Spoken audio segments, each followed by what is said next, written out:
Boards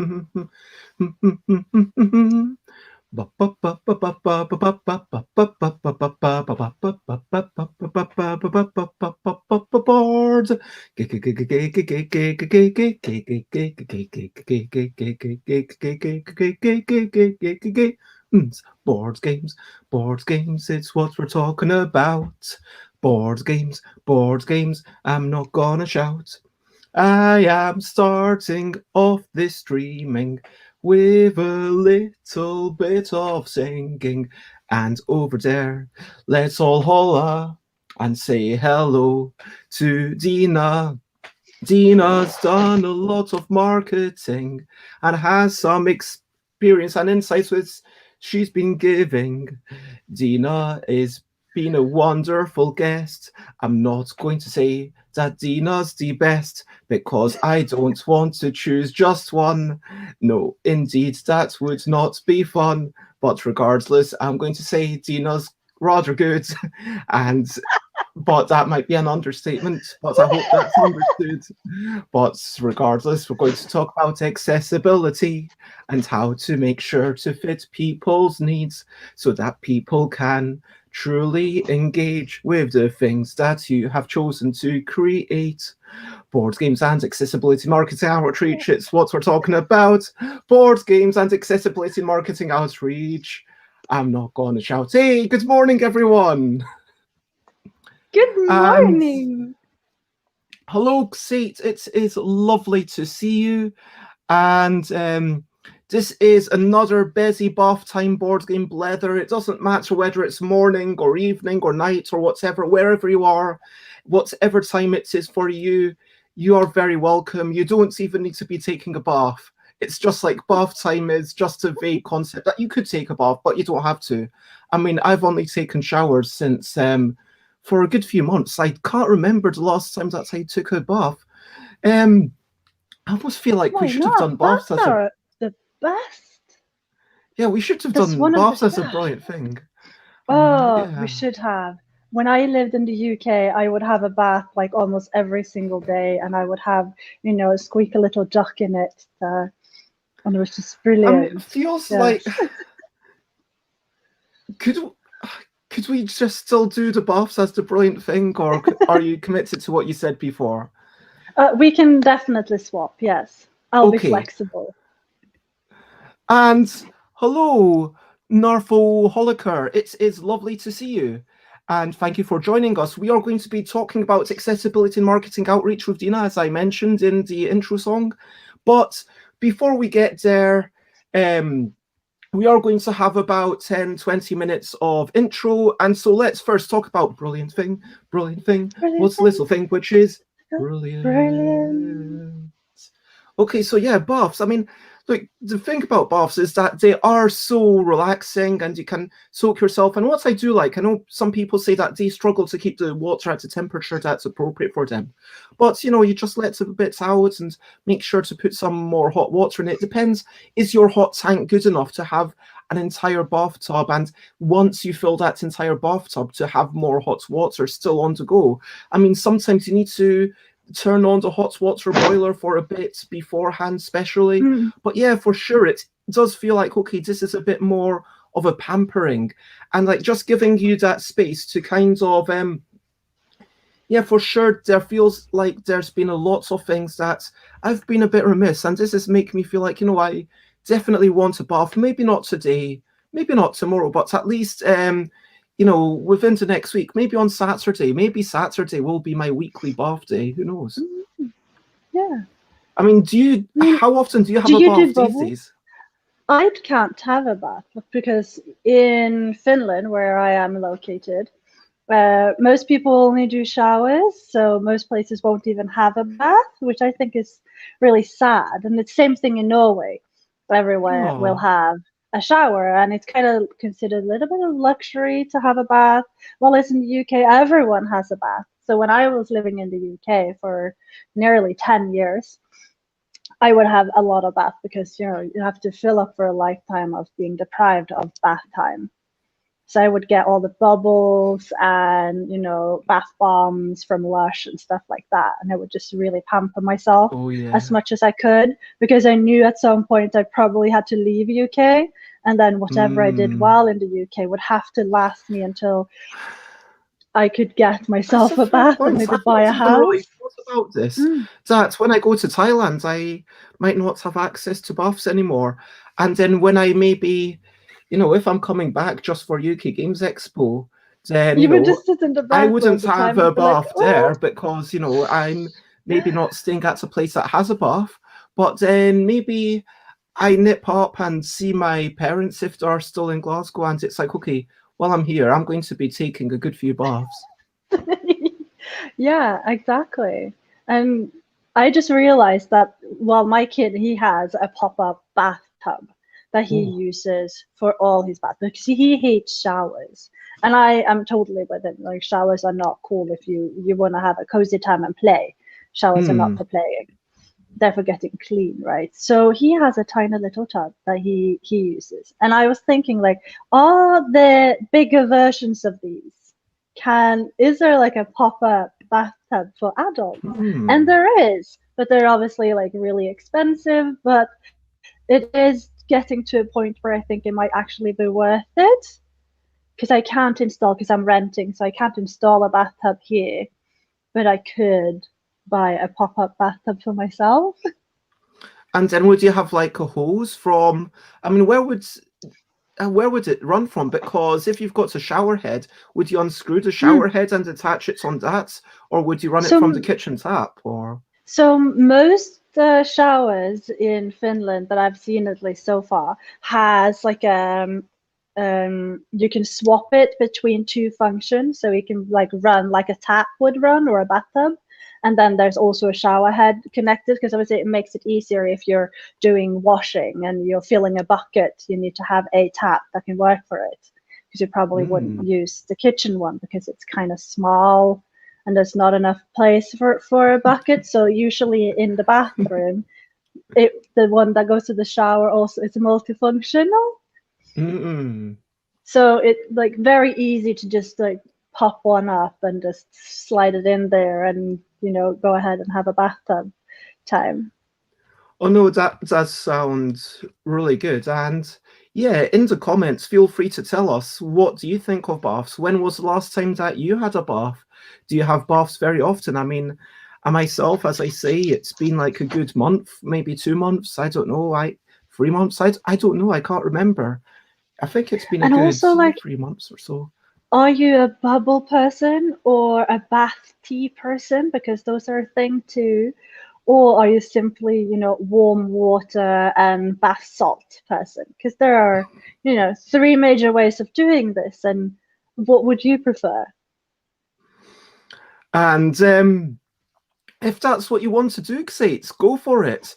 I mean, just maybe put us on in the background, you know, Yeah. standing up and, you know, actually be in a bath whilst listen to it. Mm, Oh, sounds you're no amazing. fun. But I I prefer bubbles, but I I mean, pines sometimes and I rose also like to petals just have like floating on the a top. clear bath, just kind of it, especially if I feel like I need to do a bit of shaving or whatever. I don't know, it feels like, okay, this is a good time because you're kind of then all wet and it's easier, if you know what I mean. Hmm. Anyway, that's but I like baths. It kind of feels like you're, I mean, I would always, unless it's a, so like kind of make sure to double scrub like the bathtub before I get in, because if you've had showers in it, you know, there's going to be a bit of grime and stuff. So I make sure to do like a pre-wash, and then before I fill it up, and then maybe puts in a wee bit of bubbles in it, and then gets in and relax and listen to a bit of a podcast. I like a podcast. Sometimes what I used to do, Mm. if I had a bit of time, I would take a magazine that I get subscription to this one trade industry magazine from the toy industry that I just get for free. And it's like, yeah, a lot of it is very promotional, but it's something that I like to flick through. I don't care about it too much. And so, yeah, it's like Mm. bits of entertainment, a bit of relaxing, a bit of okay, having someone talking in the background. And Yeah. Sate says they like Kneep's bath stuffs, the red hemp one particularly, or the Minnerbad flavor. I don't know what Minnerbad means, but that sounds very German. Yep. Or possibly Finnish. I mean, the there is also used quite a lot of Oh, Finnish it's then. man's bath. Okay, there we go. Okay, so let's apparently what we're deciding is that the sense that is supposed to smell more manly, Sate likes. And so Oh, like yeah, just for oak and what is it? Smoke, oak, and yeah, what are like manly scents? it's quite weird how there's like this whole difference, but I don't know. Anyways, and hello, Norfolholiker says they are from Austria. So Hmm? let's move on because German people are all about efficiency. So, but people haven't been telling Okay. us when was the last time that you had a bath. I don't know if I can move on until then, but while you're We need at typing least that one into the person. comment, we will talk about recent highlights, living life and seeing the sights, recent highlights, playing games and other delights, recent highlights. I did play a wee bit more of Asteroid Escape because I was trying to stay away from Ooh. electronics last night. And yep, I did do a tiny bit of reading and then I drifted off and was like, okay. Oh no, wait, I can't remember the exact or anyway, so this have I showed this before to you, Dina? I think this might be something that you would like. Yes. I'm not going to get rid of it for a few months because I'm hoping to play more of it. But I'm not going to enable the top cam, but let's just go the kind of slanty cam. So there's a slidey puzzle, and what you've got to Ooh. do is try to get the top spaceship to come out. So if I actually make so you see, this is the book. Like lots of these puzzles, whoops, that's a bookmark to show where I got to. Is it the smart game one? Yes, it is. It looks And like so I the would, same layout. Yeah. yeah, and Oh, you've we got, have to get and this. I went to a shop in after Aircon to buy a couple of these, and this was my favourite out of all of them that I saw because there's just a joy of tactility to it. So here you see you can't for example, slide these two asteroids past this one Yeah. because they physically overlap. So it's like, okay, how am I going to get it out? Okay, well, I'll get it out that way. And this is the easiest puzzle. That's literally puzzle number one. They do get a lot harder. I have personally been able to do all of the starter ones and all of the junior ones, but I'm really struggling with the experts, no matter the wizard and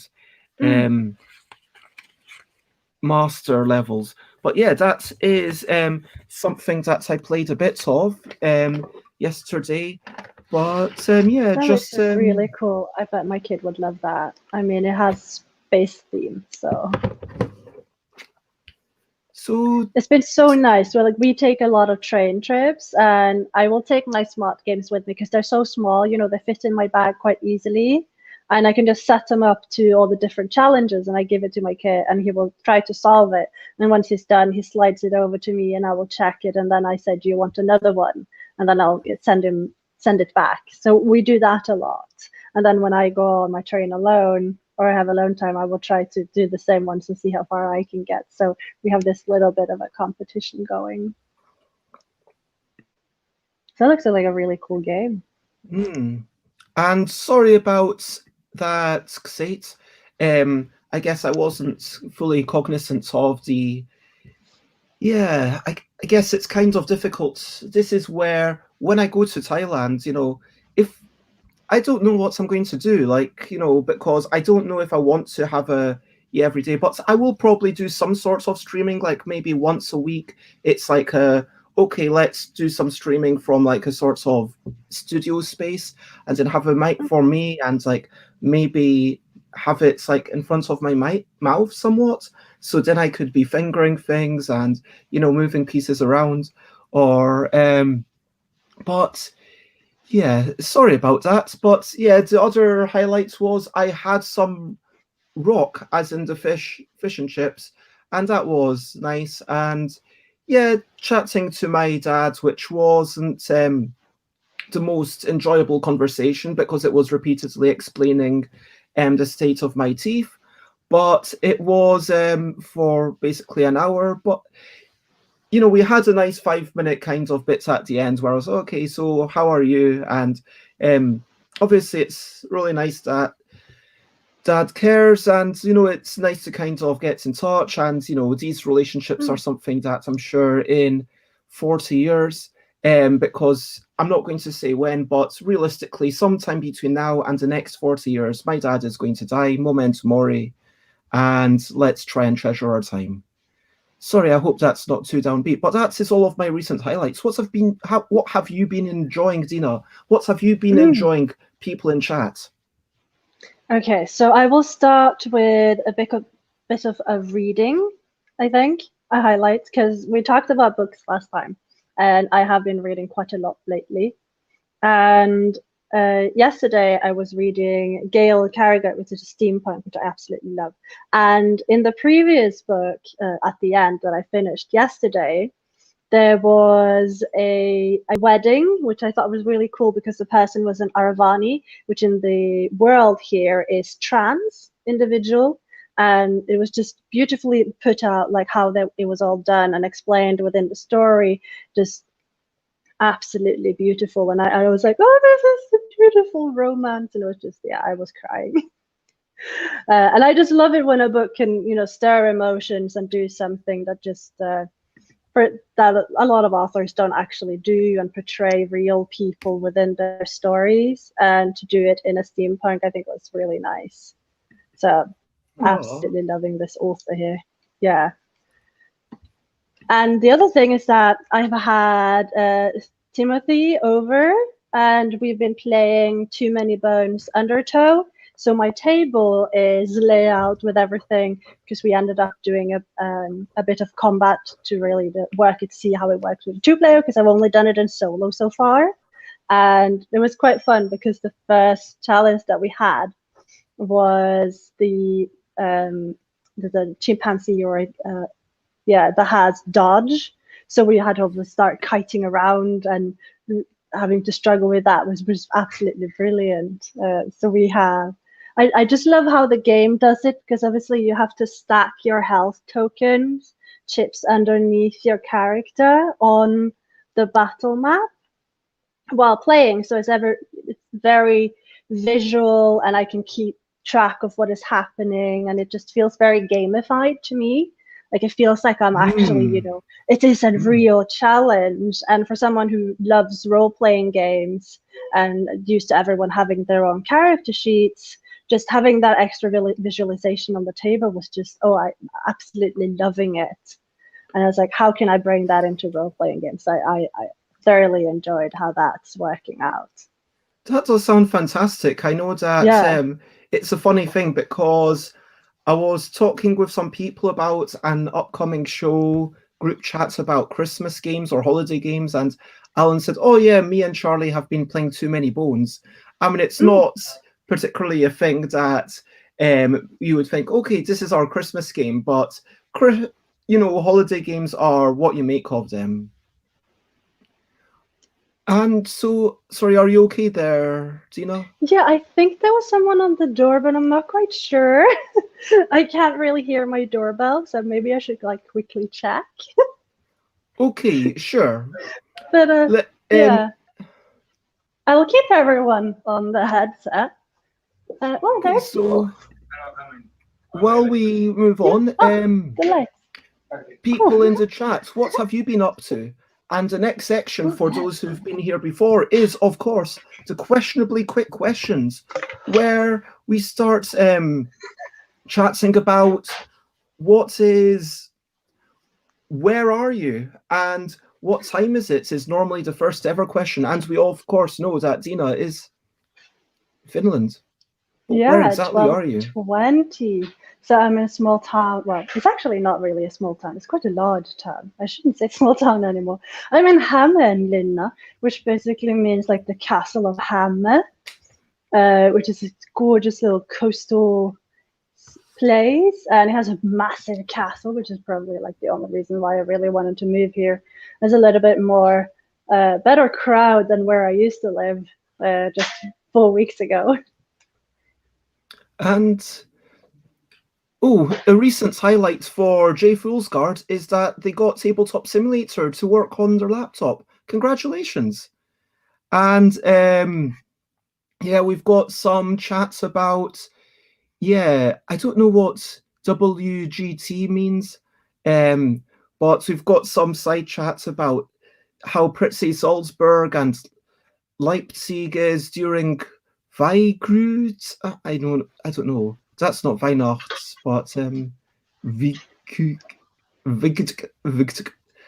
not going to even. It's all the German. Oh, Wave Gothic Treff. Ah. Oh, I think I've heard about this. But goth friends of mine. So yeah, chuck in your questions to Dina. Dina, what kind of music do you listen to? I don't really listen to a lot of music due to me hearing impairedness and my attention deficit disorder. I can get really distracted by sounds easily. And yeah, but when I do listen to music, I do it for working purposes. So it will be smooth jazz, like anything named cat jazz or like cafe kind of music. And occasionally, if I listen to music to listen to it, I like, with decent lyrics, and I often will go for Wanderlust. I used to in my teens to listen to a lot of rock and something with a little bit more spunk and gothic punk. But Wow. yeah, mostly now it's just Wanderlust and jazz, a whole lot of jazz. And Saints talks a wee bit more about this Wave Gothic Treff, which is an annual festival of 10,000 or so people of Gothic, steampunk, some other subcultures, and Google it for pictures. You won't regret it. That does sound so awesome. True, yes. So definitely, that leads me to ask you, have you ever cosplayed, Dina? When was the last time, and how did you cosplay? I think my last cosplay was me doing R2D2, and must have been in Bristol at one of the games cons there. Yeah. I mean, were you proper R2D2, like the proper shape, or were you kind of just the colors of R2D2 on a humanoid body? So I had a dress that had the R2D2 pattern design with a poofy skirt in a Lolita style. So like knee length with a petticoat. So it was like really fluffy and massive boots, kind of Star Warsy, appropriate amount of metals and whites to go with it. And I did my eye makeup like the front section of R2D2. So yeah. And good morning, Christina. It is lovely to see you. You are just asking questionably quick questions. So if you get your questions in literally the next 2 minutes, as long as it's a respectful question, no subject is too silly, I think is fair to say. Oh yeah, absolutely. I love random questions. The randomer the better. So what was the last thing you ate? I ate, last thing I put in my mouth was a king-sized almond chocolate with salted caramel. Oh man, I'm regretting asking that now. What was the last meal that you ate?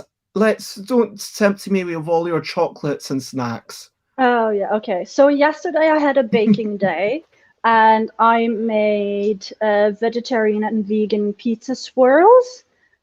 So I ate one of those, and I also made Korean tomato wraps that I put in with some sausages and cheese.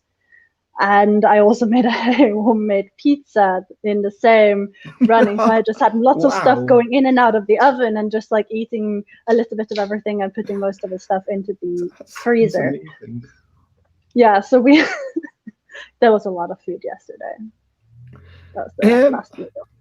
So from Facebook, Christina asks, mayo or ketchup?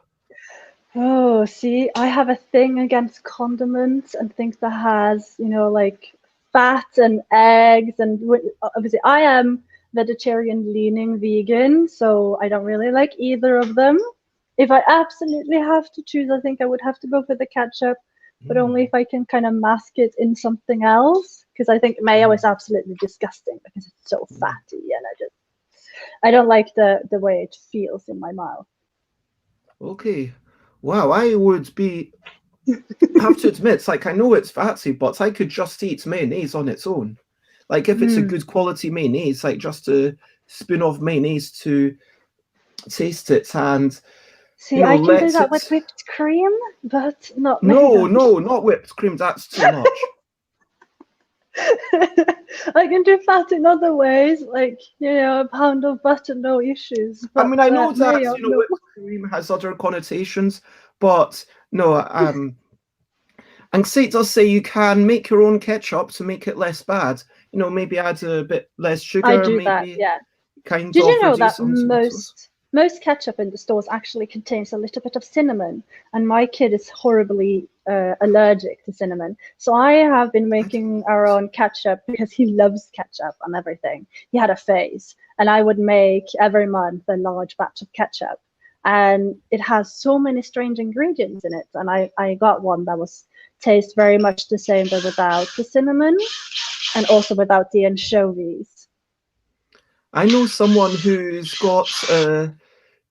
Sorry, I was distracted. There's a bit of a noise, I guess. But I know someone who's got an unfortunate condition where they just cannot process sugar. So if they had a tomato, let alone ketchup, that would be really damaging for them. And so, yeah, it's very unfortunate that for them, chips are basically the healthy snack, and they just should not have. It's like they're allowed, you know, a tiny bit of ketchup, but like, yeah, if they had more, it would just kind of overload their sugar, and they could, like the first time that they went to school, their mom kind of made sure, like, they know, look, no matter what any teacher tells you, if you have tomatoes, if you have fruits, it will kill you. Don't have it, because. But yeah, we've got. I don't think we were talking whipped cream as a condiment. I think we were just talking about it, you know, the mouthfeel.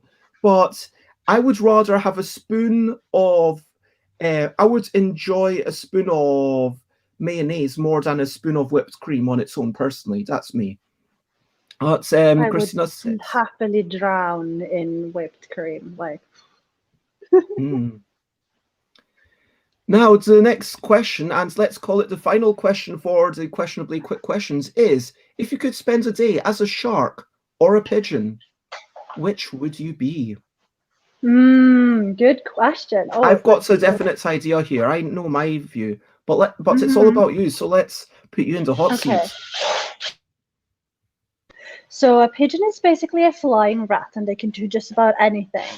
And sharks have all like sharp teeth, and they're kind of scary, but also super cozy. And they have all these friends who kind of hug up on them as they swim around and keep others safe. So, with that in mind, I think I would go with a shark, because cities are very anti-pigeons and there's a lot of hostility towards pigeons, but there's less hostility towards sharks. And they do have a bunch of friends who will swim around with them because they are safer closer to the shark. So I think I would be a shark, yeah, and be like a commuter shark who would just take other fishes to the safe havens and from their coral shells to get food. It's interesting. I've got to admit. Sweet, thank you. Yeah, no problem. Have a good day. Yeah. So I'm just muting you for 1 sec. Yeah. But yeah, so I was thinking the pigeon, because I was thinking I just want to be able to fly. I just love the notion of being able to fly. I like the notion of going into the sea, and Christina says the sea is amazing. But like, how low can you go with a shark? I don't think a shark can really go to the depths of the sea. Do you know what I mean? I think a shark is kind of still in those shallow waters, which we as humans have kind of explored. And so for sure it would be fun to swim around, but I kind of feel like, I don't know, although having said that, if you're a shark, I feel like I'm coming round to the shark argument, because if you're a pigeon, you know, you can fly for brief periods of time from one space to another. You can go around to the rooftops and see the entire city. From the shark's point of view, it's like this whole new world. But then still, I'm coming back to the pigeon, because that's like seeing the familiar from a new vantage point. Do you know what I mean? Like seeing everything from the aerial point of view, seeing these parks from up above. I mean, I know that pigeons aren't normally on the tops of the trees, but, you know, being able to fly over and be like, "Ooh, check out what's going on," and then just sit down on the tree and be like, "Yeah, check me out. I've got claws. I'm not too heavy. I can sit on this tree all day. Check me out." And you can kind of make this purry noise, you know, like, yeah, cooing as the pigeons do. It's kind of a cute sound. And you can check on all your friends really quickly. Yeah, I mean, and also the other thing is that if you were to be transformed right here, right now, you know, one of those you would be able to survive, one of those you would not. I'm just saying. True, true. So it kind of depends. Like, do you get transported and teleported into the sea if you are to be a shark? Anyway. What if it was just a mind swap? Like, yeah, it could be any shark. Oh my gosh, that would be so dangerous. Then I've got to think about what the pigeon or the shark's doing in my body. I mean, they're trashing all my things. I mean, is the shark going to... I mean, then there's this whole aspect to it. Who's going to do more damage to my life and to my stuff?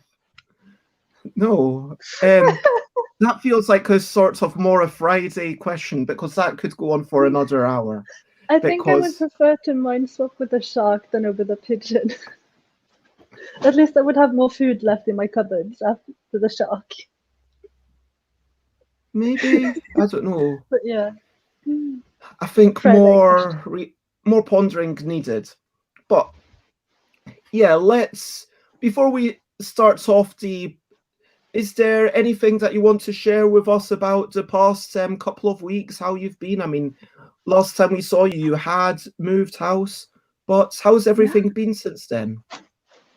I've gotten a little bit more furniture, and by furniture, I mean I haven't actually gotten any furniture. I've just gotten chandeliers. I'm filling all the rooms with chandeliers from like second-hand market.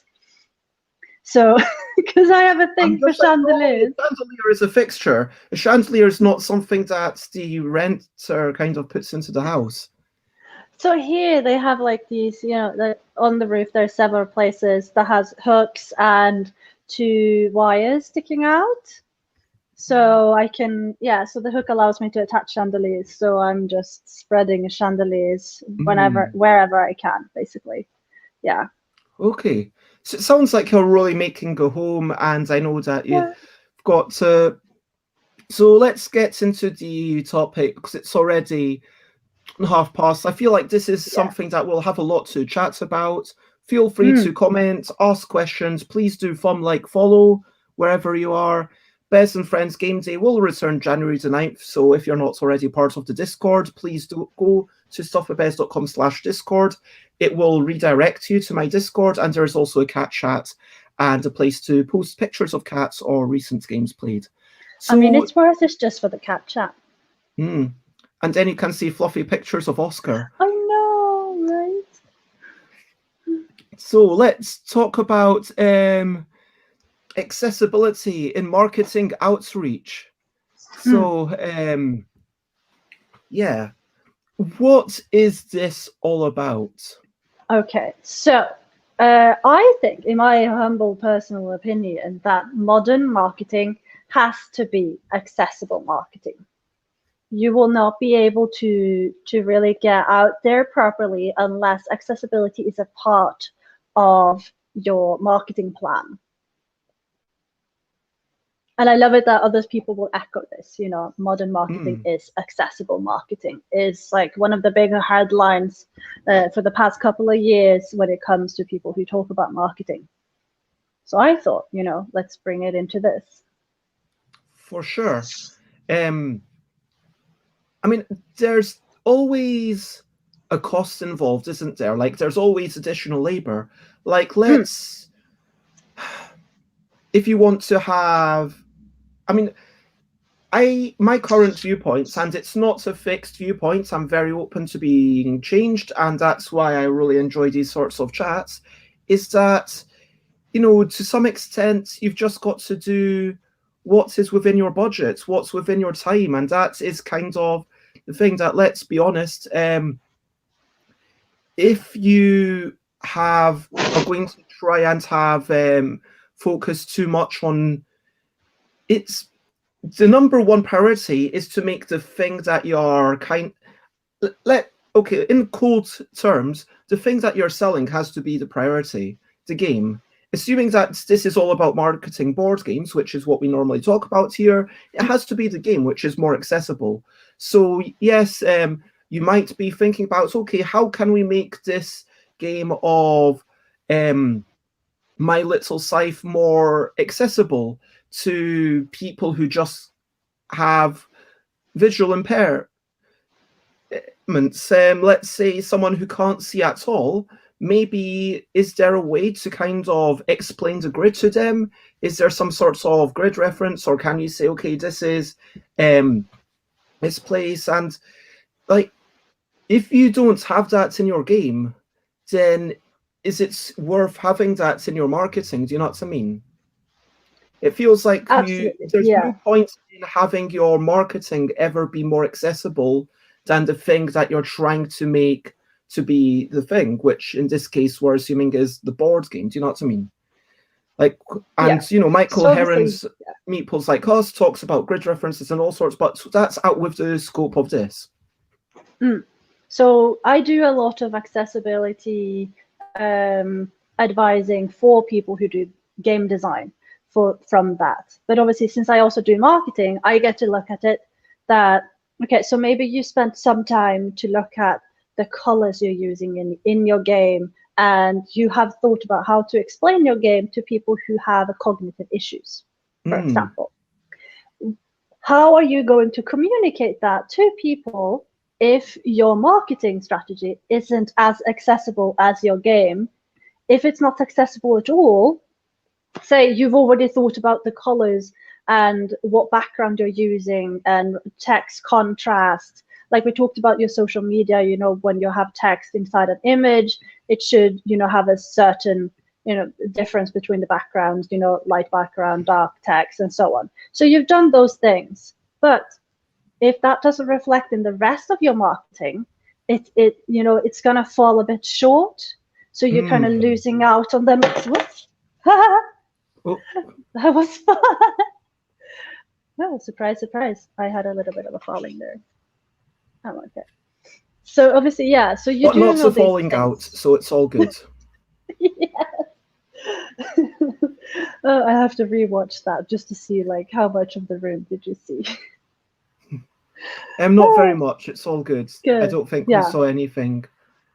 Excellent. Okay, so we have to keep in mind that 1/4 of the world population has some form of disability, be it vision, hearing, cognitive mobility, you know.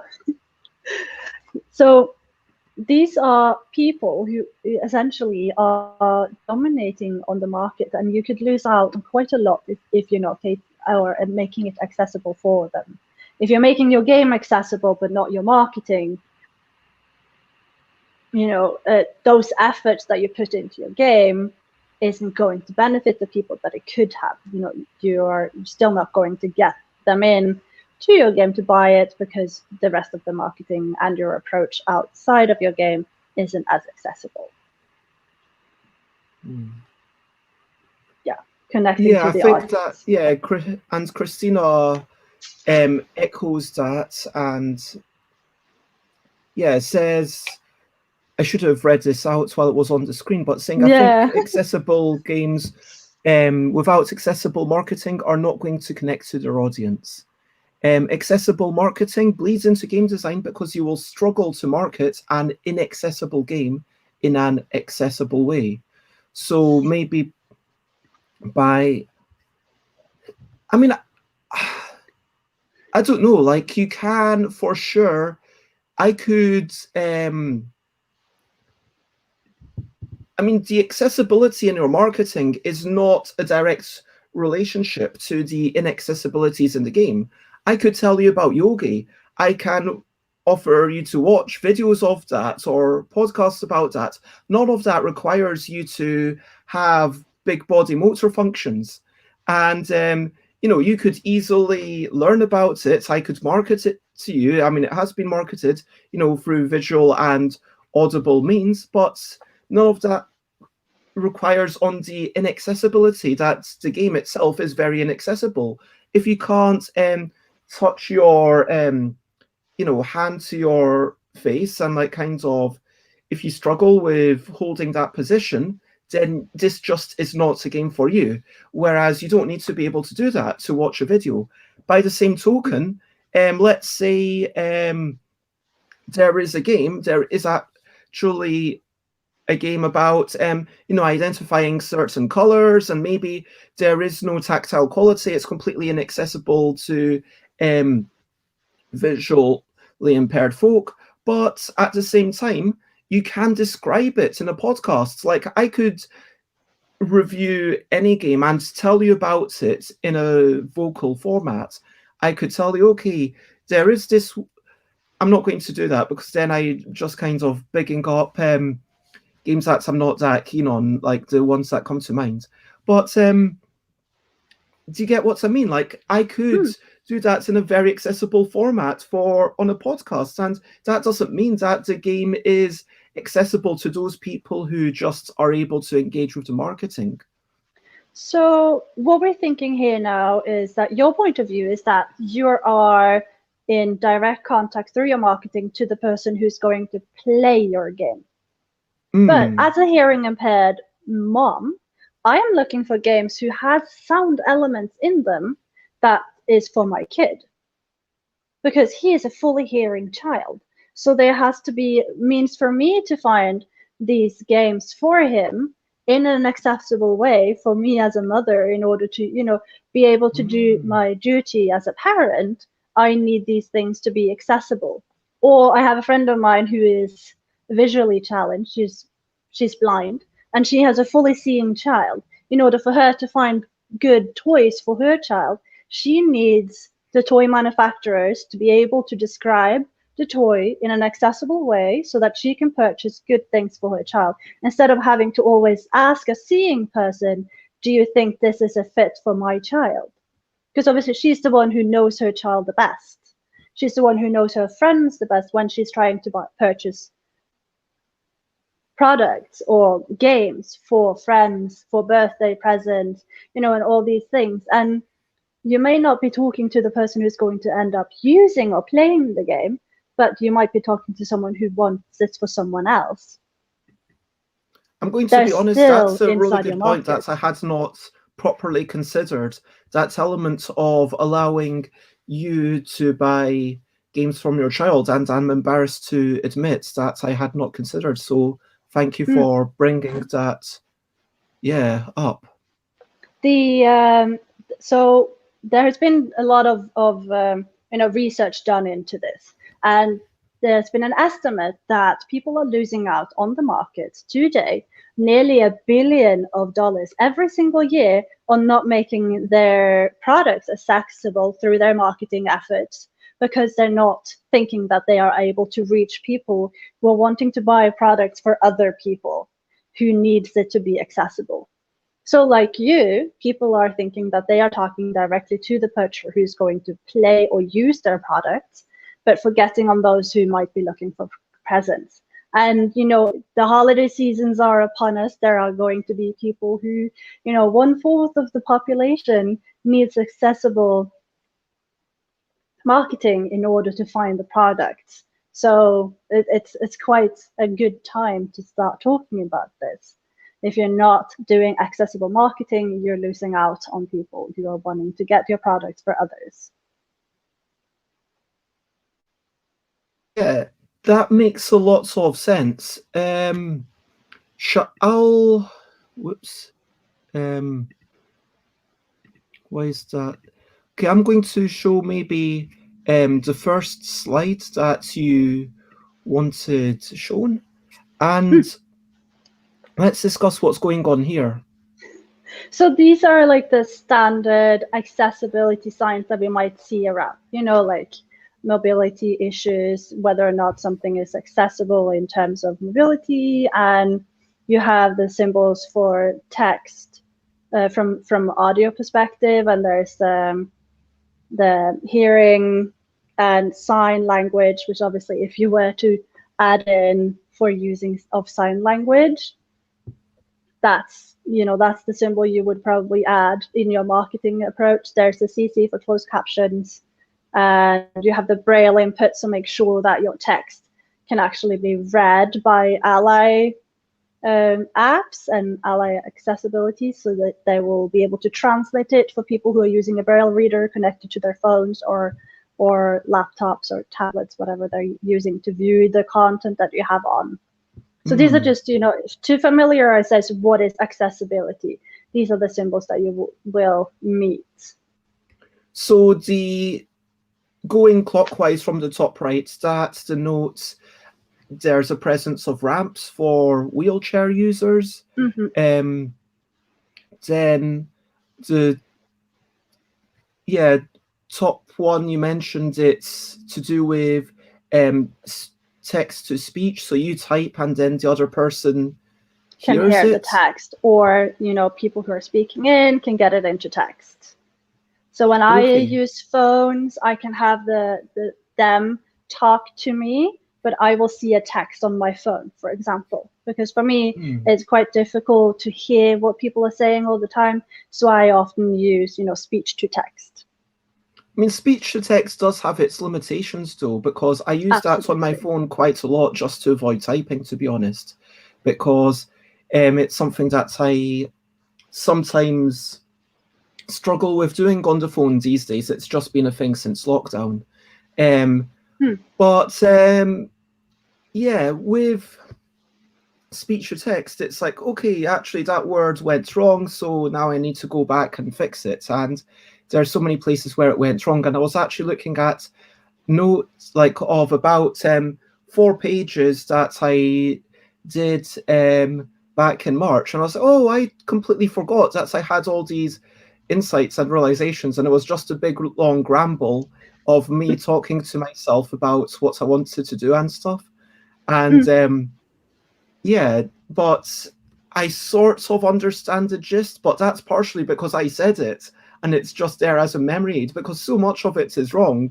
I never fixed it. I mean, do you find yourself having to go back to ask people that often, oh, this bit, what did you mean by that? Sometimes, and obviously speech to text isn't, it's not without flaws. Obviously on YouTube I use captions all the time, and quite often there's a lot of words that are, how people pronounce it is going to show up differently. But based on context, I can mostly make out what it is and what the word was supposed to be. Since I have some hearing, obviously I'm doing this stream and I'm talking to you now without using any ally applications above the StreamYard. Yeah, it's and so do you want to talk about that a moment? Like, is that particularly challenging for you? I mean, is it then a lot more helpful when I make sure that my mouth is visible so you can do a little bit of lip reading? Yeah, I compensate quite a lot in my everyday life with lip reading, also ensuring that sound is louder on one side, because I only hear on one side of my head. So like, this is my hearing ear. I have to always, so this is my hearing ear. I have about 30% hearing in total on it. And I can get some bass, like I can register sound on it, but I don't actually hear it. So I get a reverb onto the other side where it's then translated by the drums here because it picks up. So I have, there's this little bit of an echo to all the sounds that I hear, which is just for me, my normal hearing. So I mean, when you say it's 30% hearing, does that mean that you can just increase the volume and you hear it's okay, or does it not work like that? Not quite. More volume means higher input, which can give me, headaches, and it can trigger my tinnitus, and then I'm just not going to be able to consume any of what is going on.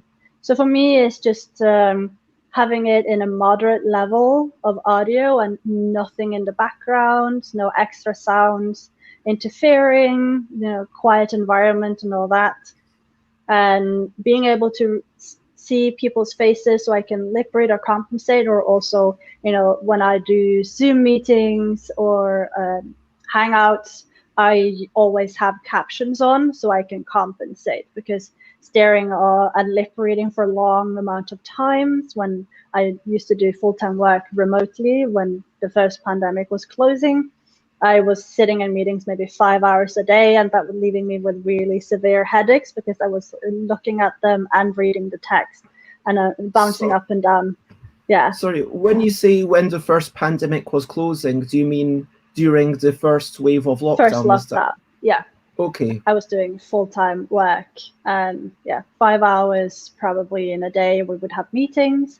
So my eyes would bob from the captions to their face, to the caption to the face, and just trying to keep up with what was going on. And yeah, I didn't realize that Zoom had a closed caption option. And so that's pretty good going on their part. Out of curiosity, because I've not done much research into this, is this technology something that is truly being shared and then outsourced, or is each company kind of working on it separately? I mean, do you find that some YouTube captions are better than Zoom captions, or vice versa, or is it all much of a muchness? So I find that anything that under the Google umbrella has better captions than anything else that I have consuming. So for me, going on YouTube is going to be the same based on the captions than what I get when I use Hangout. So I always prefer to stay within Google products because I know that their captions is pretty reliable. I can consume the media without needing extra stress. The captions are decent and they get most of it. I was noticing that some of the captions on other platforms aren't always up to speed. Like Facebook has a automatic caption function and it's pretty poor. It's not always available. So there's that. Yeah, it's can definitely vary a lot. And in some ways, it would be good if there was some sorts of, I mean, some competition is good, but I don't know. And obviously, that's where you come in with Ally apps, which is basically an Ally app is an application that you can download to your phone or tablet or even computer that will help you translate or make accessible content. So an Ally app might be a Braille reader, or that will take all written text that isn't in a picture format and make it into your Braille reader, because they has like a small tablet that you can connect that will turn all text into Braille so you can read it, which is super clever.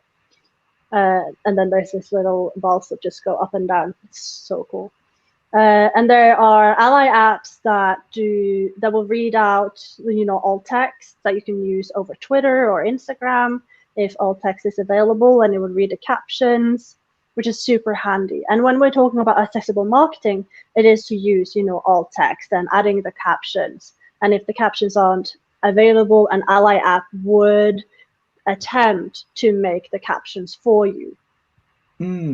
I don't use Ally apps at the moment. I could. I probably would like it, but for me, it's all about I want to see how to make sure I don't have to use too much extra in order to be able to consume normal media, because with what I do, it is to encourage people that these things shouldn't really be necessary in order to consume what you want to sell. If I can't access your content without having to use an ally app, I don't really think you deserve my money in a way, because I want to champion for other people with hearing disability or visual challenges that we should vote with our wallets basically. If we can't consume our media without having to rely on other sources, then maybe you don't deserve our money. Maybe we shouldn't leave money in your pockets because you didn't really deserve it, right? Yeah, that's an interesting point. And I mean, obviously you've got some closed captions which are not automatic, but certainly for films and TV shows, I know that I think one time you were on and I talked about one mistake on Netflix where it was like the second half of the show was just done at the start and was like, whoa, what's going on? And then I just turned all the captions off. I mean, I'm not I'm going to say I'm not hard of hearing, but I've never been tested, and certainly I have misheard things in an interesting way sometimes, and sometimes my friends have said, "Oh, have you get your earwax cleaned?" But yeah, for whatever. You'd be surprised of how many people don't know that they have or are hard of hearing. It's quite common, and obviously as we get older. I mean, certainly for me and McCall, if we're watching the telly, both of us just benefit from having it's just, oh, I didn't quite hear that. Oh, okay, that's what they said. It's not something that I'm reading all the time, but it's, oh, I didn't quite, okay, there we go. And and there's so many shows on Netflix, because obviously I binge watch stuff on Netflix too, like everyone else. And there's a lot of shows that don't come automatically with captions. There's this series that I've been really wanting to watch that is called Hunter, and it doesn't have captions for English. It has for Finnish, and it doesn't have a Swedish or Norwegian or Danish that I can access here from Finland. So for me, that show is entirely, inaccessible because it has no captions whatsoever in a language that I understand, even though I do understand quite a lot of languages that I would assume I would be able to get here, but I don't. So, this show will forever be something I can't watch because I'm not. I even tried I think it was 10 seconds in, and I'm like, what are they saying? And I had a friend of mine trying to listen to it too, and he was like, I'm not quite sure. And he's a fully hearing person. So it's just really poorly accessible. Yeah, that's actually really shocking, because I know that, for me, the fact that this one show was badly captioned was such a standout feature. I mean, I know that it's interesting when you've got a dub and a sub from a foreign language. Quite often those will be quite different things, because quite often the subtitles are done more authentically to the original language. Whereas if you dub something, you might make more adaptations. And I started watching something where it was like, oh, wait, why? Okay, I see what's happened here. They've translated it. I think this is a French show. I didn't realize it was a French show when I started watching it, but it's like, okay, you know what? I actually wanted to watch something while I could eat, so I didn't want to have to be watching too much, if you know what I mean. I wanted to kind of be able to just, I taking some pleasure of, but I went back to Modern Family anyway to watch a few episodes of that. But I love Modern Family. This is one of my shows. Yeah. I'm just at the point where the two people have gotten married, Mitch and Cam. But anyway, I love that. So Slate asks which show. I think it was one of the Good Girls shows. I don't know which episode, but one of the Good Girls episodes later on.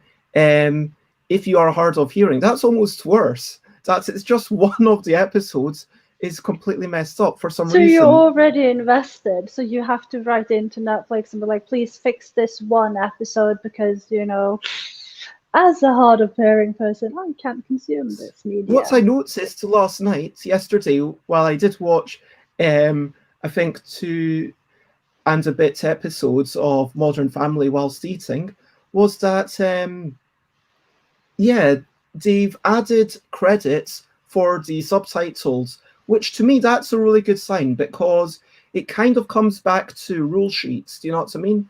Like, you know, if I see a game and I'm like, hey, no one's been credited for the rule sheets, in a way that suggests that they don't actually value that aspect of the game. Like, they've not valued writing it out. And, you know, I'm not going to badmouth particular games, because like then I feel like I need to give a whole full review and whatnot. But wait, the point is that by crediting the person who wrote that, to me that suggests that they're actually valuing it. Do you feel the same? Yeah, and obviously with you know, movies, they will always write who did the translations and the subtitling, which I think is really nice. It also means that I get, as a hard of hearing person, I can recognize their names and go like, oh, I really like that person's, you know, translations or that person's captioning, because they all have slightly different styles of how, yeah. So you kind of get this familiarity. So we were going through this. So the top right, is that for a loop for one of those hearing aids, and Senke. This is a hearing coil, basically like a tele something. What was the name? Yeah. So when I go to public spaces, you know, like a monastery or a church or places of worship, they will often have this symbol in them so that I can swap on my hearing aid if I had one. And be able to get the feed directly in from the speaker. So they will have like a necklace that will have a microphone on them, so it's easier to pick up. Just like when I'm on the trains also has this here in Finland, at least. I can't remember if they do that in the UK. So I can hear all the important announcements fed straight into a hearing aid, which is super handy. And next one, I was sign language. Yeah, you're going down. I was just about to look up something for related to that. If you want to, because I can't double check right now, but I think that Rodney Smith did a series where people were doing sign language on their show, because the point being that closed captions aren't quite enough. Oh, here we go. So here's an example. Sorry about this. We'll go to watch it played with sign language, where nice. That is so nice. Oh, were you unaware of this? I did not know this. No, that's so cool. I would love that. So the point is that actually there was an announcement with this that Rodney Smith said, why have sign language? Why not just have closed captions? And it was actually the person in the top right who answered most of the questions. And what they said was that, you know, using sign language has its own, you know, form of gestures and its own communication, and it's a bit better than, because you still get a feeling of how it's being said, not just what's being said, but on what is being emphasized.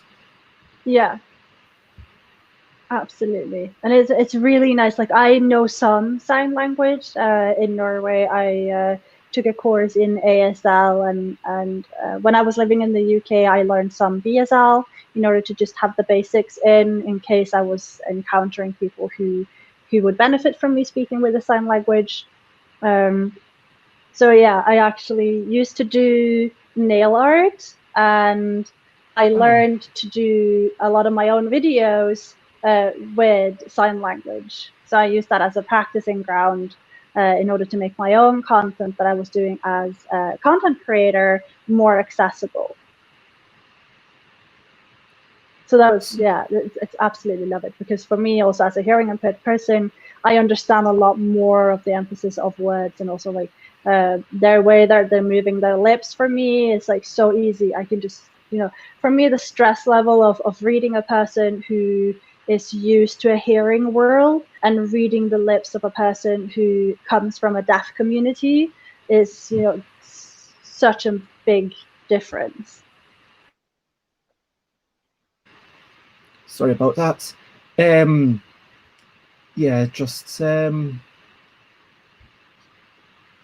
closed captions. We talked about that before, and Yeah. it seems like this is something that ideally, again, if you are putting something out there, you want to start writing your own captions, but luckily, Yeah, and I wanted, if this is on YouTube, YouTube would be automatically translating this right now. And obviously what I wanted to say here is that 85% of everyone who's watching your video on Facebook natively are watching it on mute. So when you're making content for Facebook and you're planning on uploading it to the Facebook platform, be it Instagram or, you know, Facebook, is that to remember that people are going to watch this primarily on mute. So by adding captions yourself to these videos, you're going to make them accessible, not only for people who can't hear, but for people who don't want to use sound because they're in an environment where sound isn't accessible to them. For example, you're doing cooking, you're with children, you're with your spouse who, you know, you're actually really supposedly to watch a video with someone who maybe watch a movie, or you on you know, public transportation. So 85% of people are consuming media in video format on Facebook, on Instagram, on mute as a default. So it's not just for hard of hearing people that you want to add captions, you want to do it for everyone. Yeah, and especially on Instagram, like with those little videos. I know that Zani, who is a violinist, you know, puts a lot of violin music, and okay, for Zani, I make a special case. Okay, I'm going to lift it up. There is no way to turn that into an accessible format because the medium is the music. You know, you can't really turn music into a thing that you can. I mean, what do you do? Like, show some descriptive, sheet music, obviously. and Yeah, you could. Yeah, like you could, but it's just like a 1 minute video of music and nothing else, and you see someone playing the so violin, music. and So obviously so that, yeah, that's gonna be like, oh, I very have to clear watch what's this going later. And out of with YouTube, looking at this video from yesterday, here's one I made earlier. How do you add on the automatic captions? No, you don't have it there. Usually in the, let's see, the corner here, I would have the CCs showing. Okay. Otherwise, I'd have to go to the cogwheels. That is also here-ish, and look at the settings to see if I could turn them on. For me, if there are captions, it's automatically turned on as a default. I mean, maybe they just don't do it for live videos. I don't know. Well, I watched, like, Paul Grogan obviously does quite a lot of content live, and I have captions on him all the time. Even when Paul is live? Yeah. Wow. Most of every time when I watched him, because that's kind of why I'm kind of stuck with Paul in a way, is that because, yeah, his content is very accessible to me. So I get a special love for people who are accessible in that sort of terms when it comes to board games. And, you know, as a content creator, having all those descriptions is it's so nice to me. So instead of looking for others who could do content for what I'm looking for, I would always specifically look to see if Paul has done anything with it.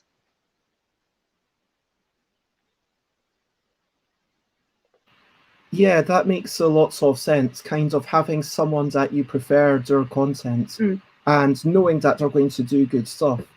Yeah. I'm going to have a quick look, but can you take us through the remaining three in a little bit more detail, if that's okay? So The Braille is remaining... Yeah. Okay. Braille. So Braille is text in a particular way where they're using 6 dots to go through the alphabet. So when you have Braille books or Braille content that being done, it's usually a screen reader who is translating it into Braille. It is a small device that is handheld that has 6 little dots that will go up and down based on what letter they are reading for you, so that you can hold your hands over it and read from your screen into the Braille device. That makes sense. I have it can read sorry, your going alt back text on, for example, yeah, and on your Twitters and stuff. And I did manage to find a thing to turn on the closed captions, but for whatever reason, it's just incredibly hard to read. Don't know if you can see, like the text there is actually quite dark on the black bar. Yeah, you can actually go into the settings on YouTube to change how the subtitles are being viewed. At least I've done that. Some mine are showing a little bit differently. Huh. And I'm not using any extra stuff to do that. But this looks quite challenging. It's very dark text on dark background. Yeah, I mean, this pop-up menu is great. I mean, with actual white text, but getting to the point of inaccessibility, frankly, for me, I don't know what settings you had to change, but if I go back to Paul's stuff, so long since I set up my YouTube, but all my subtitles are looking the same across the border. If I get Paul after, so yeah, Paul, I don't think is going to mind me showing this, but yeah, for whatever reason, he worked so hard on the transitions in this video. It's absolutely gorgeous. Yeah, that is weird. Why? Yeah, it is so dark. That's it might be up in your like account settings somewhere. I can't remember. They probably also moved it since I set it up. Anyway, yeah. Oh, and the bird is fluttering away. So, Christina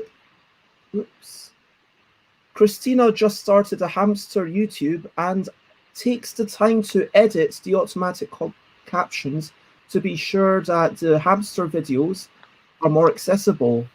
The channel is tiny and new, but around 15% of viewers viewed with captions last I checked. Wow. Worth it to include them. YouTube did a statistic for saying about 1 to 5 are using captions on their platform as like their default setting.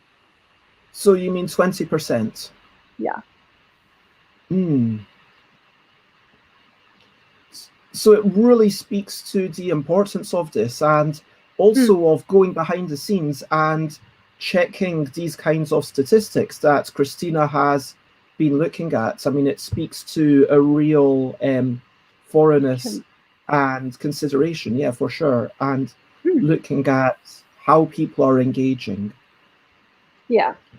And yeah, there was this research called Nudis that was doing research on websites, and they were saying that about 70% of the website out today have critical accessibility blockers on their pages. So like, for example, something as a header not being marked as a header within the coding, so that when people are using a screen reader, it won't actually recognize them as a header, in order to say that this is a new header, and then they will say the title.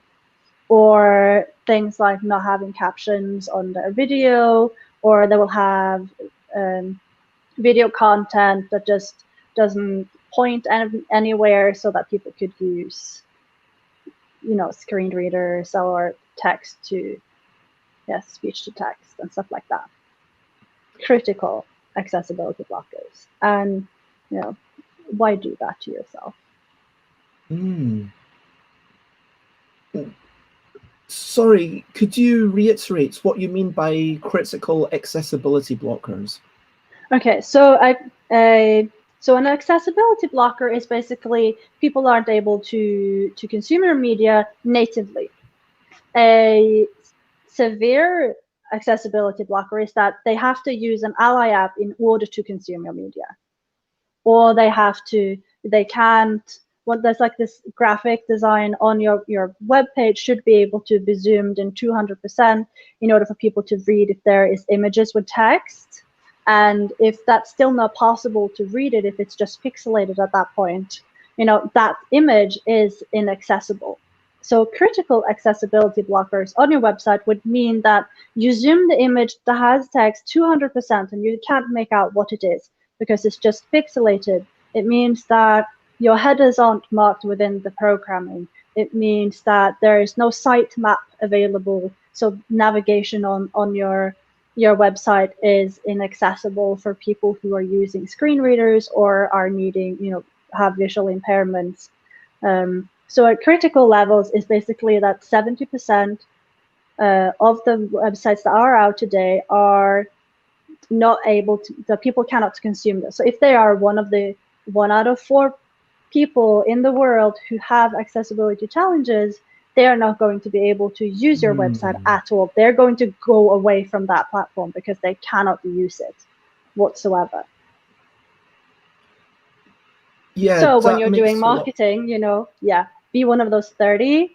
Don't have critical accessibility blockers because people are going to leave those 70% and they might end up on your platform. So when we do marketing, do accessibility marketing. Yeah, so the point is to be aware. I mean, there's certainly some things like in terms of the programming of the website, the headers, and I think that a lot of this work is outsourced. And a quick good morning and hello to Aquasulis, Alex. It's lovely to see you. And you know, however much you can watch, it's all good. Don't apologize or anything. Yeah, and enjoy your work. But yeah, so when you're talking about, okay, we could do these kinds of markings and these kinds of closed captions, but there is definitely a technical awareness that needs to exist. And so if we are outsourcing the creation of the website, or if we're making it ourselves, at that point, is the key to try to find someone who uses these kinds of apps to say, hey, I've made this, would anyone be willing to have a look at this? I mean, I know there is definitely a group on Facebook where it's people who are colorblind and enjoy games and they actually want to help more games be colorblind friendly, so they are offering their help actually for free to all sorts of people, saying, hey, feel free to show us a picture and we will tell you whether it works or not, which is an amazing thing. And yeah, so how would you say we go about gaining that knowledge for whatever we're building or testing it properly? So there are plenty of like accessibility networks out. Just Googling simply like accessibility marketing, I was able to find 5 platforms who are providing a lot of information on how to do more accessible, like small things that you can do. Also, I have an image that I sent to you, Baz, that shows like small things that you can do in order to be more accessible with A, AA, and AAA levels of accessibility efforts that you can do yourself. And you know, there are accessibility networks like on those that you can find on Facebook where people will help you who have the accessibility challenges themselves is obviously great. And also ensuring like small things, like if you're using a platform for making your website, they will already have these basic levels of accessibility features within them, be it a Google or a WordPress that you're using for your website or blog. They will have these accessibility features already in them, so it should be quite easy for you to use them, just ensuring that you're actually doing that. Be it you're uploading a video to it, there should be blocks for you to add in alt text and stuff like that. So, unfortunately, it is a little bit, ironically, pixelated as I do zoom in. Yeah. But it did not meet the 200% challenge. So we've got here pre-recorded. So is the idea that the things in the middle are more important and things on the outside are less important, or? No, so just like you would rate a game with, A, double A, or a company, a triple A is like the ultimate efforts that you can do. When you're getting your gold star, you're a triple A. Then A's are the minimal effort in terms of non-text web content. Double A's are I did something, I did a thing. Look at me, I'm so good. Pat yourself on your shoulder. The triple A is obviously the golden star of everything. Here's a badge for you. You did accessible non-text web content. So as you were saying, you have to measure your effort, right? Everyone has limited time on their hands. So being able to ensure that you're at least within the A of the circle is, the bare minimum that would be, kind of required from you as a content creator. And then you have the outer circle, double A, is I want to. Like Christina was saying that they were ensuring, closed captions and everything. That is the double A layer. Actually making a little bit of an effort to be more accessible. And so with pre-recorded audio-video content, you want to have at least captions pre-recorded or a text transcript, it says, but the ideal is sign language pre-recorded, as Rodney's doing. And for some of the live audio-video content, like this. So a descriptive label, what does that mean? Okay, so in the Best Show, we have the first title is what we're, with what is the name of the show. Then you have the questionable quick questions showing the different segments of the show, right? These are descriptive labels. So when I'm looking at the content, I know what's coming up. I know kind of what I can expect of what is the next thing. So for people who have, learning disabilities or cognitive issues, having the descriptive labels is super helpful. Having the name underneath me showing at all times during the stream so that people are reminded of who I am and what my name is, and also yours, is a descriptive label. Okay, cool. So I'm doing A. That's good. Yeah.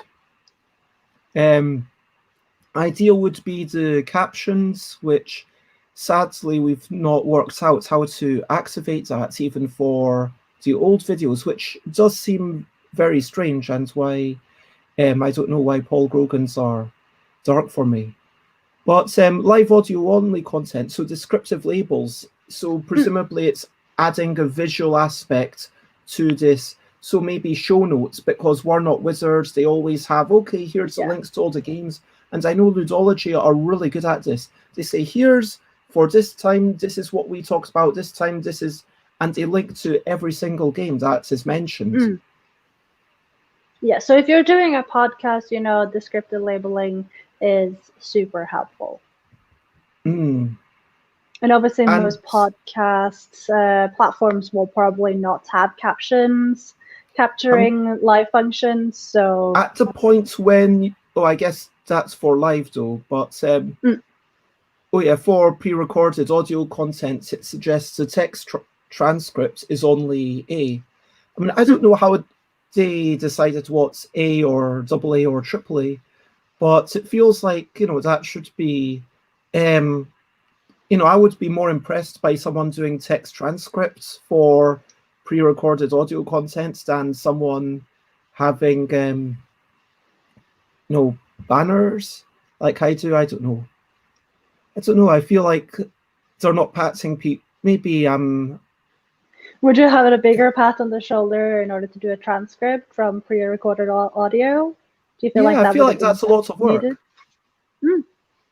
Obviously, you already have the recording, so triggering a transcript or a automatic caption system shouldn't really be that challenging. And there are programs that you can load audio into that will give you an estimate of what is happening at what time, and then you can go in and change the words that need to be changed. So it changed. Changed it.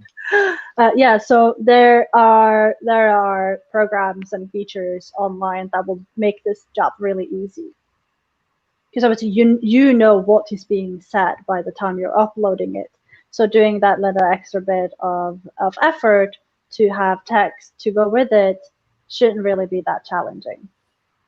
So what programs are there that do this? That would help you load audio content and then go into text. Is it one of those things that you'd have to do a live Google of, or is there particular brands that you can recommend? I have tried a couple of different ones, and I haven't really found one to be better or cheaper or whatever what of metric you want to measure it on. But yeah, have a look on Google and you'll find someone that might fit you based on what you're running and what sort of audio you're trying to upload. So something like automatic audio to text transcripts creator, I guess. Something like that, yeah. Or audio to text. What are the couple that you tried? Can you tell us about them a wee bit? I had a list, but it's in the wrong notebook.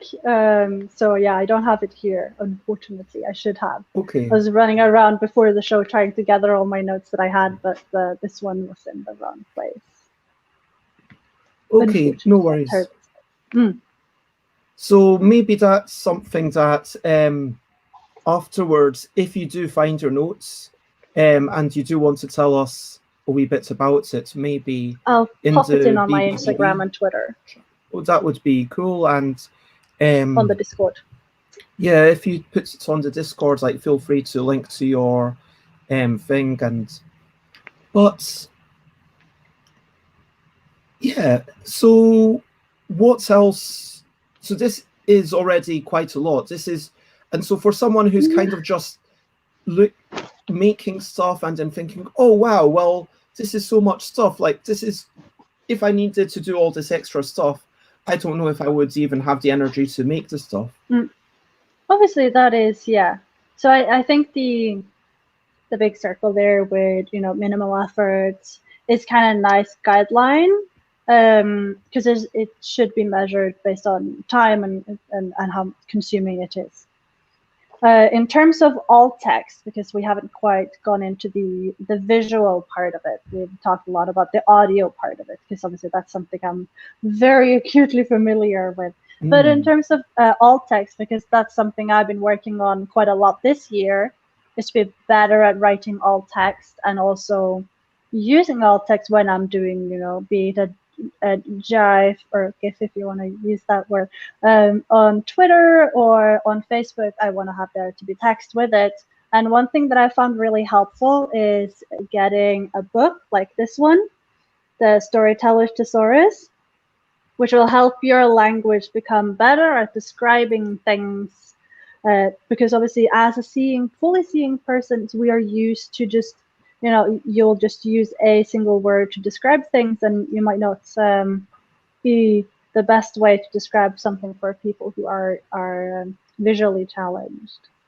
So having a book like this, I think, has been really great for me in my own language, and also just realizing how colorful the English vocabulary and language is It's absolutely great, and it's a good chunk as well. And yeah, it will make my game mastering for role-playing games so much better. So that's one to help you write more emotive and more meaningful alt text to get those short descriptions. And on Twitter, and on Twitter, one image gives you 1,000 letters. So yeah, words, 1,000 words. So you know, like, this is going to be really helpful for you to because which is quite poetic, of course, since people say, "Oh, a picture's worth 1,000 words." Yeah, it's great. Yeah, the first time I saw that, I thought, yeah, that's very cute. You mentioned so this whole thing, and yeah, agreed, Christina, the book does look awesome. This whole thing, we've been talking a lot about videos, about you know, audio stuff, about podcasts, about basic like advertising, but I mean, there's a reason why I'm not Twitch affiliate, because for sure, like the first few months, the first month or so, I was like, wow, having 3 people watching, that's an actual challenge. And then, you know, soon enough, like at this point, if I've got 3 people watching, that's like a really bad day on Twitch, which it very, like not Sunday just gone, but Sunday before that, that was like hardly anyone watching, but that's cool. Like my statistics on Twitch are still 8.9, if anyone cares to know. But the reason why I'm not affiliate is partially because then I can't multi-stream. And the fact that, yes, if you are able to join Twitch, then join Twitch. And I think there's more people watching there, there's more chatter there. But I know that some people just see it on Facebook. Some people see it on like YouTube, and so that's why he puts it up on all these things. And so yeah, it's I don't know, is that kind of an accessibility consideration? Because in a way it's not like entirely, it's benign, it's also self-serving. I mean, marketing is always self-serving, let's be honest. It's like, hey, I want to tell you about my stuff, fingers crossed, step 0, as I always say, make something worth marketing. I mean, I've got no time for people who make a game and then it blows up. Well, good for you, you managed to get 1,000 people backing it on Kickstarter, but then it's like, wow, this game has these serious glaring faults, and it's just a shame that it could have been with. And I know that I'm not going to name names right now, but you know, at least one person, they came to Playtest UK, we said, hey, these things can be changed, and then they said, oh, thank you very much, and then they went and changed them and never came back. But then once they changed those things, they should have come back to say, hey, okay, this is our game, and then they never gave it even a second test. All the testing was just with their friends. And so when I was like, okay, you know what, they came like that time, I'm going to try and support them. It is really pretty, and I do like the look of the box, but I'm going to sell it for sure, because, you know, I play it, and first time I play it, Kieran Symington says, wait a minute, mathematically, it's better for me to just end a round first time it gets to my turn every single time. And it's like, yeah, actually, mathematically, you're right. And then I had this discussion with them where they were anyway, but like, it feels like this could have been fixed. So you want to make something definitely worth marketing. But once you're doing that marketing, the marketing is very selfish, let's be honest. Like, you are, and this, whilst I am talking about to other people, like I'm trying to do something worth listening to. Like, I mean, the marketing is a smidgen of it. Do you know what I mean? It's like such a small part. But like, it is there, like, I'm not going to lie. Like, the fact that at the end of every show, I share my links. At the start of every show, I'm like, yeah, I'm Bez, and hopefully the fact that I'm able to talk for a couple of hours on my own about like, hey, here's some things that you should look for in a designer contract, and this, you know, hopefully that gives me some credibility. And so the fact that I'm able to talk about, hey, here's board game design, like the fact that I have done like all these chats, it does maybe give me some credibility that if someone was to say, hey, I want someone to develop a game, that then maybe they might think of me in some manner. But for sure, you know, there are other reasons that I do it, the social aspect, the kind of, but yeah, it's like, I mean, now we get into the whole philosophical discussion of, is anything selfless? Do you know what I mean? But anyway, just self-serving creatures, yeah. Yeah, because if I even help a person in need, is that just because I enjoy the sensation that comes with help? But anyway, let's go back to the whole thing where my point was that putting it on multiple platforms, you know, that allows people to engage on their terms a little bit. So I don't know if that, you would agree. And obviously there are benefits on being on singular platforms or on multiple, so you have to weigh the pros and cons as a content creator. Obviously, you would also, by being one platform content creator, you also limit your audience quite a bit, but you could maybe use some of the tools that are natively to said platform more because you're using that specific platform, so you gain more knowledge of using that platform. Say if you only streamed on YouTube, you'd probably be better familiar with all the different tools that are on YouTube versus the native tools that you could get by being only on Twitch, for example. But in your case, you know, you are giving content to people to consume where it is the most convenient to them. Sates had a question. Oh, here we go. Does Twitch have captioning, or is it only available with an extra plugin? I genuinely do not know this. I mean, one thing is that on YouTube and Facebook, there is a native way to stream if you've got a video, but I never actually even explored that properly on Twitch because I was already using StreamYard, which just made it a wee bit easier for me. And so I'm not even sure what native tools there are, if any, on Twitch, to be honest. Are you familiar with this? Yeah. I'm not very well familiar with Twitch and all their captioning and accessibility. I know that they have quite a lot of different tools, at least for audio, audience management, that I see people use when they are content creators for Twitch specifically. But yeah, I'm not quite sure. I haven't looked into Twitch natives as a platform for streaming. But it is on my list of things to learn more about. I mean, I was looking at Ravensburger Global the other day, and whilst Girls Game Shelf, the final, well, proper, like they're having some more shit, but like it was a kind of goodbye episode on Saturday for Girls Game Shelf. Anyway, I don't know why I keep having these side tangents and explaining all the context, because it's kind of extraneous context. Anyway, so I was there and I saw, oh wow, you've got 130 viewers, but you're not affiliate, let alone partner. And I said, oh, do you stay non-affiliate so that people don't have to watch adverts? And the representative said, oh yeah, because this channel is purely for our marketing, so it would feel incredibly weird to have adverts for other people and for us to be making money, since we're already here to make money off these things. It's basically people just showing off their games. But I'm not going to say that they've not done it, therefore it doesn't exist. But the fact that, because also I was quite surprised by how few people were chatting.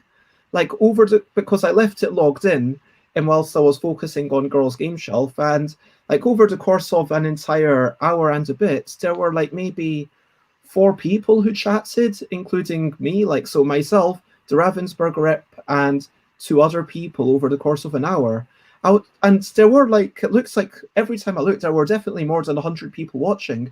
But then are those people who are just how are those people watching? I don't even understand. I mean, I would be interested to, because there's also this whole thing on Twitch where people just have chickens on in the background, or there was one where it was just someone driving, and people seem to just enjoy listening to the noise of driving, which was a bit weird to me. But yeah, there's some live streams, and but yeah, and so Twitch is a very interesting platform. Yeah, the people behavior there is very fascinating to look at in terms of, engagement wise. I hear a lot of people do these Twitch roulette kind of thing, where you go into a topic and you scroll down to the bottom to see who has the least views and are currently live, and then you tune into them to see what they are doing. And there's been so many strange things that people are streaming on Twitch. Like there was one where this guy was just like watching a movie, but the movie was on mute, so you couldn't actually hear anything other than his occasional, shifting in a couch thing. It was just, yeah. And people were watching that. That's something people are streaming. So I don't know what the whole deal is, like what those people actually want to use Twitch for, and what are, yeah, it's a very fascinating platform, definitely. But yeah, sorry, we don't have a clear answer to this, but it's my guess that if it existed, then Ravensburger would be using it. That's just me guessing. Because, they're not the biggest company, but they're certainly big enough that I would hope they have an accessibility team. But having said all that, you still get stuff from, like, yeah, I'm going to Shayman's name, like Gibson's with 22-1B Baker Street, in a recent printing, where they still have although like we had that thing that for some people, that for at least one person in the audience that's easier, but that's a non-native. Actually, no, that is a native English speaker who said it was easier. But yeah, I don't know. Is that the crying? The shaming finger. Okay. I don't know. I learned it when I was in Wales. People were doing. What? I mean, what other things are there? Because we've talked so much about video content. We've not talked about Discord. We've not talked about, events. We've not talked about conventions. I mean, accessibility in all these aspects.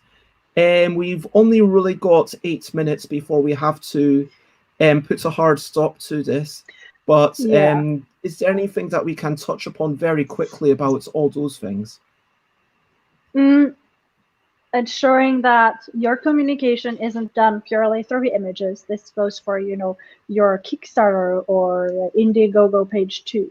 Don't convey everything through images only, ensuring that there is text that goes with every single image that you have. And if there's audio, ensure that there is text that goes with it. Is, the basic considerations that you can do for your fellow human beings out there. And obviously taking into consideration the color choices that you're doing is something that you would automatically do anyway during your game designing process. Just ensure that that seeps into your marketing efforts when you're continuing. And it also kind of goes back to the whole brand management, is that, knowing your audience and what they're looking for, ensuring that there's a consistency from your game designing process into your marketing. So if your game is very accessible to a particular group, ensure that your marketing efforts also shines that, and that you are telling people that your game is this.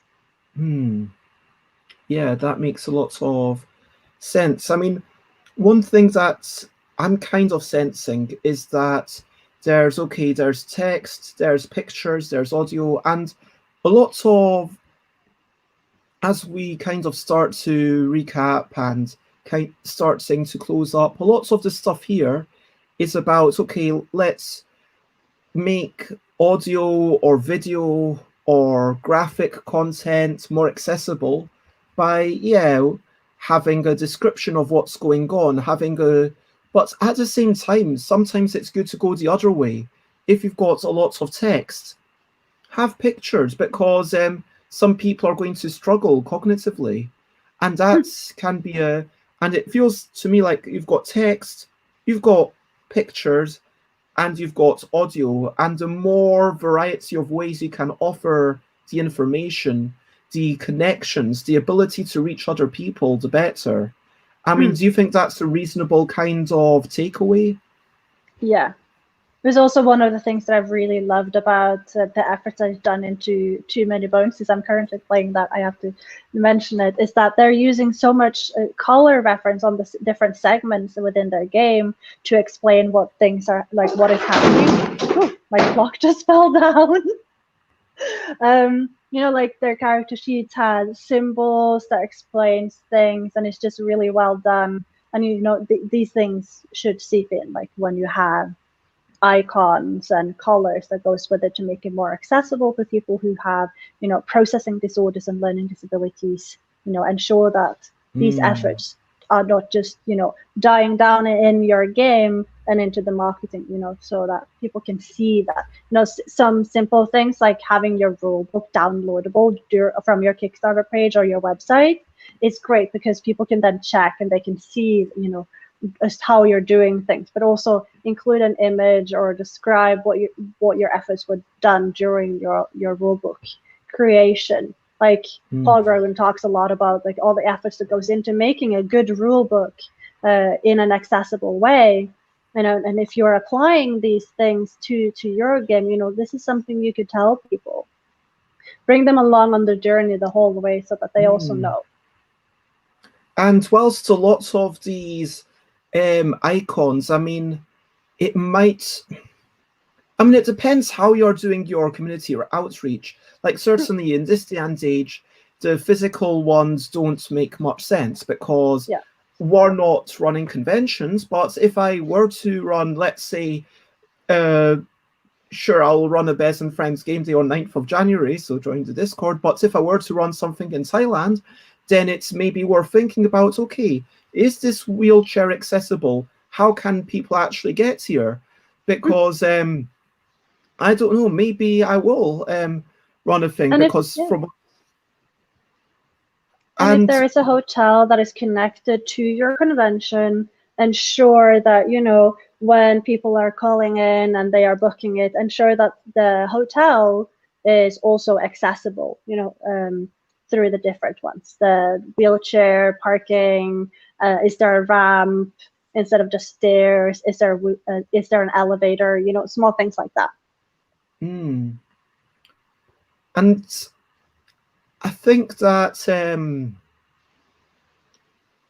you know, it seems a lot bigger than the scope of a single show. And for sure, you know, as I ponder on the nature of the whole BBBB show, it kind of feels like, you know, this is never going to be the last thing in anything. You know, I'm never going to pretend, okay, this is the final answer. This is like brilliantly researched and we've done.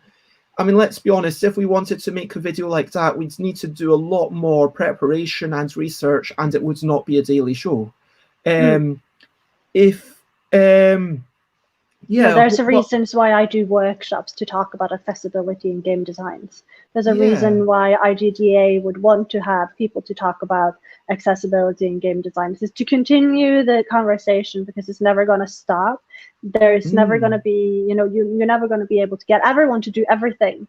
That's impossible. While we would hope, obviously, that all content would be accessible in all ways, that is an impossible goal, and it cannot be a goal. But to get, you know, just, I don't know, from watching this video, if one of you were to look into what your marketing is and get it more accessible, that's enough for me. You know, that's worth my time.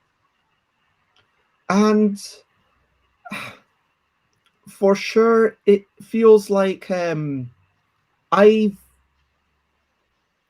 going to say, oh, now I'm prepared to make all this amazing stuff.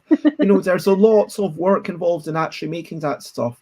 There is work involved in doing this, I mean, we started off talking about silly stuff like baths and asteroid escape, and Gail Corriger, too Carriger, many bones, yeah. Carriger, too many bones, and then we decided that, you know, sharks, pigeons, it depends on the details, and maybe that's something we could discuss more on Friday if you want to come back to the Friendly Friday forum. Yes, we talked about the storyteller's thesaurus.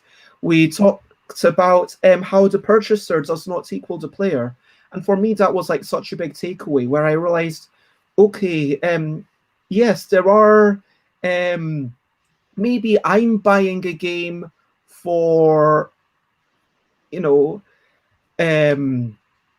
oh, rest in peace, Cherry. But maybe, you know, Cherry might want to buy a game for me and might be thinking, hey, maybe I want to buy a game. It's not, doesn't need to be a game that we play together, but maybe it's a game that Bez will play on her own, and I don't know, like maybe Cherry might want to buy me a video game for some reason. I don't know, you know, for whatever like the situation is. And so making that accessibility, it because in terms of that marketing, and I've learned for sure. I mean, we talked about how Watch It Played Rodney Smith is a wonderful person. And yeah, doing those closed captions, whilst not every video is closed captioned, it's kind of okay. They are continuing to do it. It's a good effort that they're doing. And I also learned that for some reason, YouTube is being really weird to me. Also, I don't know why, but when I go onto Paul's channel, when I say anything, the moderators have to accept each thing individually. But Paul says that it's nothing that Paul did. So I don't know, maybe someone made a bad mark or reported me to YouTube randomly. I don't know what I did, but there's definitely been cases of people having had accounts deleted and they don't know why. So, you know, hopefully these videos will stay up on YouTube. But for all I know, maybe in a couple of months' time, I'll be reported by so many people for random reasons that these videos don't get to stay up. That was a bit upsetting. But also those grayish text on the black background, that wasn't cool. I really yeah, let's I'm going to It requires some investigation. Yeah, you see what's going on there with the dark text on the black background. That's not cool. I wouldn't have tried to change my settings for that. I mean, that just seems like a terrible. I don't remember changing colors to grey. I mean, if I changed the color, I wouldn't be changing it to grey. I'd be changing it to red. But yeah, yeah, I come got on. like a red coffee cup to start off the stream with because I wanted to continue the colors on the red lipstick. It has been a wonderful chat, and I hope that people have had some value from this. If you want to find me, stuffbybez.com, stuffbez.bigcards.com to actually buy my stuff, twitter.com/stuffbybez for the most sexy information, instagram.com/stuffbez for the picturey information, twitch.tv/stuffbez every day at 10 a.m. UK time, Tuesdays at 8 p.m. UK time, youtube.com/c/stuffbez for the old videos, and stuffbez.com/discord if you want to join my Discord. That will redirect you. And so I'm there, so you can also catch me there. And oh shoot, I need to now find the descriptions to copy paste the stuff, because I found out that if I copy paste from the description on YouTube, then it cuts off the end. So I need to. But yeah, where do you like to be found on the internet? Okay, so I can be found on the stuffbybez.com/discord because I'm there, and I will be answering questions as people have them. Also, you can stalk me on LinkedIn and on Instagram and Twitter. Those are usually the best places to find me, but you can also find me in probably your favorite board gaming group on Facebook or other places on Facebook. I'm in like all of the groups there, so quite easy to find, but preferably either Twitter or Instagram is my favorite platforms to hang out on. I will also share marketing tips on those two platforms, as well as what I'm up to in terms of my own game designing processes and upcoming new projects that I'm joining in on. That sounds fantastic. And so, yes, thank you to everyone. And I want to say thank you, everyone who's been wonderful. And most importantly, thank you to Dina for coming along and being a wonderful guest. Thank you, Bess, for having me. And so, yeah, I don't have a song. Dear. Thank you for all the things that you do.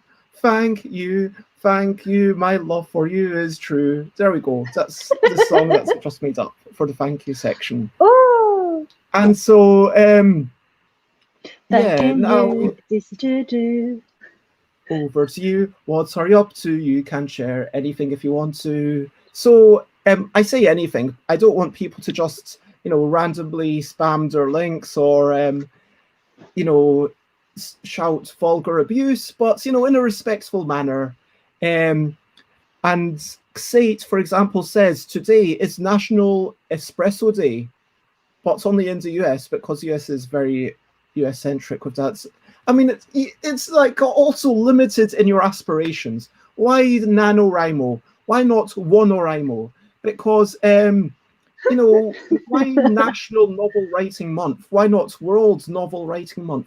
I mean, yes, it just seems very...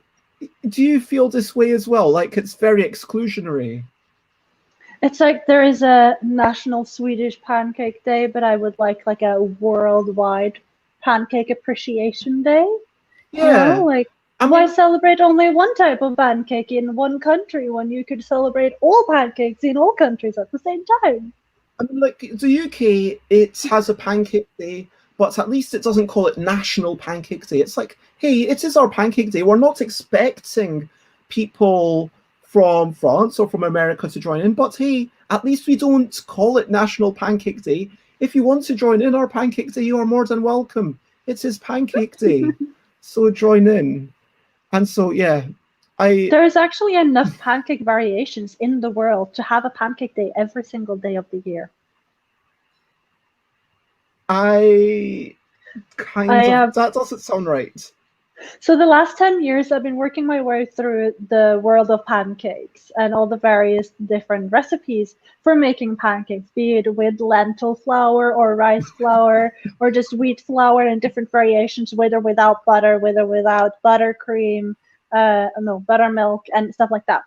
And so far, I've managed to get through about 205 recipes of different pancakes, and I'm still working on it. I currently... yesterday heard about something called Korean braised carrot pancakes. So I'm super thrilled to try that out. I have no idea how that's going to work. I didn't even know that was a thing, but they look freaking delicious. And thank you for watching, Christina. Thank you for chatting along. Yeah, if you want to join in future conversation, you'll be very welcome. J Folesgard said, thank you for being here and talked with my mum's very, very shy cat was a recent highlight. And I don't think the US excludes anyone, says Xate. Just that's the place that named today Espresso Day. Maybe other places have their own days. But I think they do, because when you name a day National Novel Writing Month, that feels exclusionary. And J Folesgard wants to know more about pancakes. Observancy of National Day. How do I know so much about pancakes? I love them. I used to do blogging as a cooking blog, and I was an influencer for a little while and had a company pay me to use different spices to cook with. And I just really love pancakes. I think it's the greatest thing in the world to eat. So, stuff to look forward to. I am personally going to see Chris and Nicole tonight, and we're going to play some games. I will check with them. They're generally very easy to play whatever, but I think Nicole will be a bit upset if I try to teach Manhattan Project, even though I would be quite excited to play that game. But maybe I'll play that with Layla later on. Yeah, tomorrow I'm going to be chatting about agile game design with Janice Turner. So if you're into the methodologies, Tuesday night we're going to be playing something at 8 p.m. You can join in. Wednesday, anyway, check that calendar, share, spread the word. If you're on Twitch, then I am going to suggest that we read another musician, Familiar Fry. I think there is only one thing left to do, which is to say bye, bye, bye, bye. This is the goodbye song. Bye, bye, bye, bye. Thank you for watching along. Bye, bye, bye, bye. This is the end of the show. Bye, bye, bye, bye. And now it's time to go. Bye, bye, bye, bye. This is the goodbye song. Bye, bye, bye, bye. Thank you for watching along. Bye, bye, bye, bye. This is the end of the show. Bye, bye, bye, bye. And now it's time.